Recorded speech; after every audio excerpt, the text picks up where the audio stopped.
Good morning, good afternoon, wherever you may be on this wondrous day. Thank you, as always, for choosing to make general chemistry part of your day. We're going to continue with geometry. This is part 2. If you didn't watch, I'm going to assume you watched part 1 and understood part 1. So if you haven't done that, go back and do that. Okay, moving on to larger structures, as promised at the end of part 1. 4 attachments. So I'm going to skip the whole how far apart can you get things. This is the answer. The best you can do with 4 points in space, spreading them out equally from each other, is a 109-degree angle, as you can see illustrated here in this model. If you were to take these points and draw them out, what you will see is triangle, triangle, triangle, triangle. What you're going to see is 4 perfect triangles put together. 4 in Greek is tetra. This is a platonic solid. This has been known for ages in geometry. Literally thousands of years. And this is called a tetrahedron. If you ever played Dungeons & Dragons or some of those board games, a 4-sided dice would be a tetrahedron. This here is a caltrax, wonderful anti-cavalry weapons. Alexander the Great employed these to good effect, so no matter how you throw them, you got a spike pointing straight up. So again, ancient shape, ancient idea, but this is called the tetrahedron or tetrahedral geometry, and the bond angle is 109 degrees. So if everything here, so again, each of these attachments can either be an atom or a lone pair. When we introduce the molecular geometry, we introduce it assuming there's atoms at each point. I chose green here, not because it's hydrogen, but because it's easier to see on the video. Hydrogen is typically rendered in white, for those of you curious at home. Carbon is black, think charcoal. And then your halogens tend to be green. I thought this was easy to see. So this could be CH4, and when we're trying to draw this, a couple things. So again, the shape itself and the angle. But the other thing is, how do we render this? Because it's 3D, right? I don't want to draw CH4 like this. Because this, and that's the natural way you'd want to draw that. Because it looks like everything's 90 degrees, it looks like it's flat, it looks like it's a square, and all of that is wrong. So we don't want to do that. So how do we render this so it actually looks three-dimensional? So what you do is you get the maximum number of atoms as you can in the plane of your piece of paper. Make life easy. Best we can do here is 3. So these 3 atoms get drawn normally, and that's my best attempt at a 190-degree angle. Boy, I did that pretty good. It's like I've drawn these for a while. And then if it's coming out of the piece of paper, out of the plane of those atoms, you draw it as a solid wedge. And you try to kind of draw it how it would. That's not too bad, actually. There. And then if it's going behind the molecule, you draw it as a dotted line. So hopefully this looks like this to you. If not, that's why we're building the models on Thursday or whenever we have lab. And so you can get used to seeing these things. So that's generally how you draw it. Again, if you know your basic picture, then you can just put an atom or a lone pair on where it is. Okay, so if we have 3 atoms and 1 lone pair, if you're dealing with models, what you really want to do is every time you have a lone pair, just pull a leg off. Pretend you're pulling a leg off a spider or something maybe less disturbing.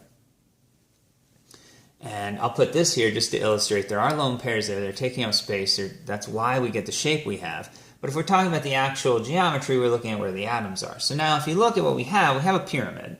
But it's a little squat, fat pyramid, so it's not a perfect pyramid like we had before, so we give it a new name. This is going to be triagonal, planar, pyramidal.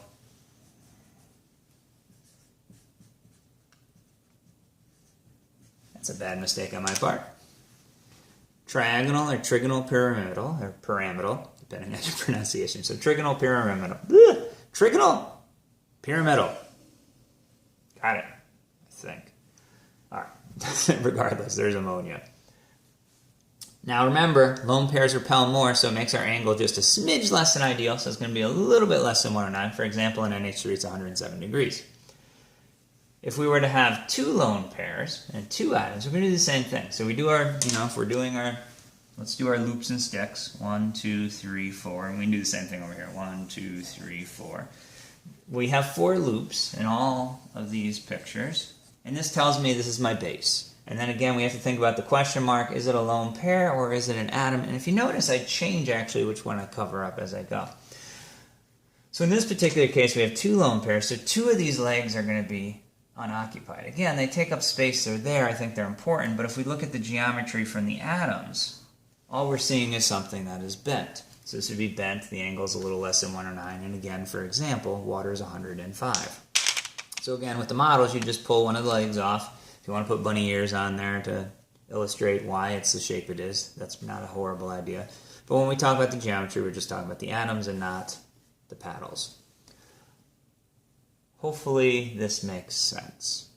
Continuing on, one way or another, into 5. So if we do 5 as far apart as possible, and this time, things are not quite as simple, which makes sense. As things get larger, they tend to get more complex.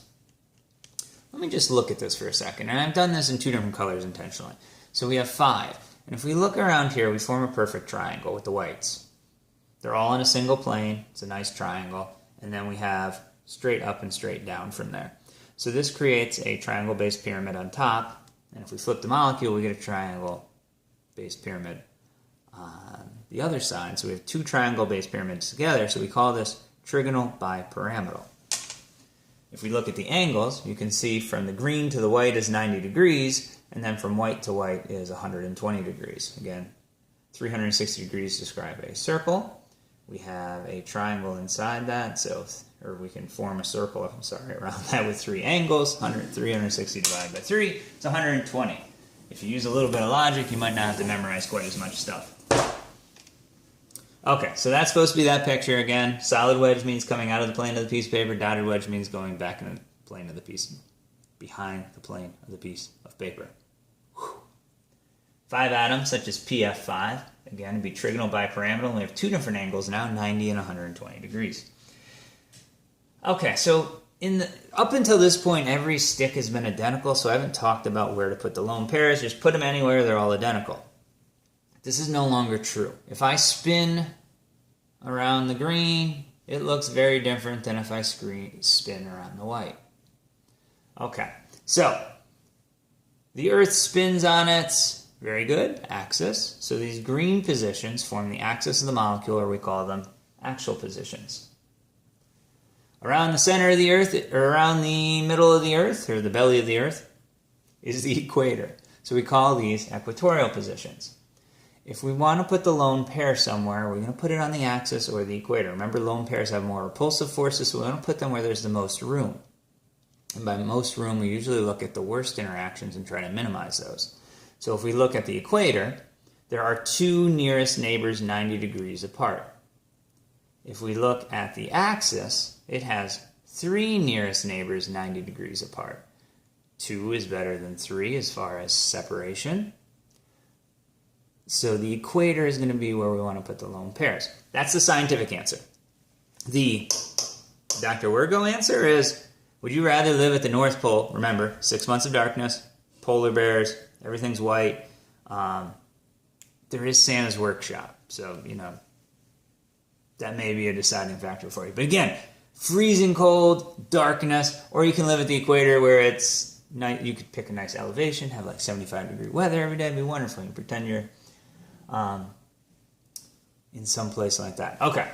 Anyway, regardless, food, warmth, life, equator, darkness, cold, death on the North Pole or South Pole. I guess South Pole. That way we don't have to worry about the elves. Although they're loud neighbors. Tangent aside, we put the lone pairs on the equator. Where would you live? The equator. Where are the electrons going? The equator. Good, we got it. Okay. Scientific reason is less repulsive forces due to less nearest neighbors. Okay, so if I pull one of these equator positions off, I think you'll be able to see why the structure is called what it is. I would have personally named it a teeter-totter, but your textbook's going to call it a seesaw structure. Angles have not changed, 90 degrees and 120. I suppose it's a smidge less than 120 if I wanted to be precise. And something like SF5. So again, how are we going to handle this? We're going to draw our loops. We're going to count them, 1, 2, 3, 4, 5, draw our stick figure, put on a lone pair, and see what's left. So we get the fluorine, fluorine, fluorine, fluorine, sulfur, and then we have to realize that there's kids over here playing on the teeter-totter.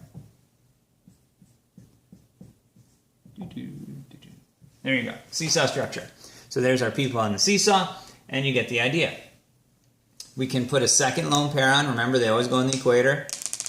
And I pity the fool that doesn't recognize this shape. That, of course, is T-shape. We call this T-shape. Again, notice I changed the lone pairs where I put them depending on the picture so I can see that structure a little bit better. I cover up those two legs. I got my nice T-shape. Angles are 90 and 180 now. Don't have that on me. That's 2 mistakes in this video. And 3, we still pull off the equator. If we get rid of all the equator, all we have left is the axis, and we're back to a linear structure, 180 degrees. An example of this would be I3. Again, if you're mapping, do your loops, put in your lone pairs, and you're left with your 3 atoms. And that is 5. Let me quickly go through 6. And this starts with something much like what we had before, which is, this is called it has triangle faces that are perfect triangles. There are 8 of them, no longer 4. So when we had 4, we call it a tetrahedral geometry. When we have 8 sides, we call it an octahedral geometry. Now there's 6 attachments, but there's 8 faces created. This is also a platonic solid. If you play Dungeons and Dragons or games of that ilk, an 8-sided dice is an octahedron, if you wanted to picture what that looks like. So here's our octahedral geometry. Again, trying to render this, we have 2 coming out of the plane of the paper, 2 going behind, 1 up and 1 down. So if you want to imagine drawing it something like this. And again, these can be atoms or lone pairs. We always start with all atoms, so something like SF6. We're going to pretty much ignore the transition metals, but almost all your transition metals, this is the geometry they form. This is their favorite geometry. This is the most common geometry for your transition metal. So it is a very important geometry, even though we don't do a lot with it at the 101 level. As you get further into science, we do quite a bit. So like iron and hemoglobin, for example, would be octahedral geometry. Okay. 90 degrees, sometimes it's an implied 180. If they want 2 angles, put 90 and 180. If they just want 1, put 90. If we were to, these are all equivalent spaces again, so that's nice. So it means I can pull off any piece I want and look at the geometry that's left behind. And if we look, you can see at the bottom we have a square and we have 1 point up. So this is a square-based pyramid. That would be fine. Sometimes it's just called square pyramidal geometry. We have 90 degrees and again 180. IF5 would be an example of this. And if we were just doing just do your loops. 1, 2, 3, 4, 5, 6. Pick my base picture with 6. Put a lone pair in and just see what's left. So again, here's my square and there's my pyramid. So it would be square pyramidal is what it would look like in the book. If we were to pull it now, if we put it now, they're not all equivalent. The top of the pyramid is different than the base of the pyramid. So when we put the lone pair in, we want them as far apart as possible. Again, the most room. So if one's on the bottom, we want the other one on the top. And now all we're left with is a square. So xenon tetrafluoride might be something like that. Again, you would map it out, do your loops. You get 6 loops. You put xenon in there. We get 2 lone pairs. Stick them as far apart as possible. You have your 4 atoms, and there is my square on a single plane. So we call it square planar. Again, 90 and 180. I don't think I know any examples that do this. I could probably come up with one if I Google it. But 3 atoms and 3 lone pairs. Now they're all equivalent again, and pull any leg off, and it gives me one more chance to do a horrible Mr. T impression. So I pity the fool that doesn't recognize this molecule of geometry. So we have our T-shaped structure. 90, 180. If we were to pull a 4th one off, we'd be back with something that looked linear. Again, I don't really know any examples that have this, 2 atoms and 4 lone pairs, but that's what it would be. We have covered all of geometry. I'm going to do an applied summary slide, part 3. If you feel good, you don't need it, but if you want a little practice, it's there for you. Thank you so much for your attention. Have a fantabulous day.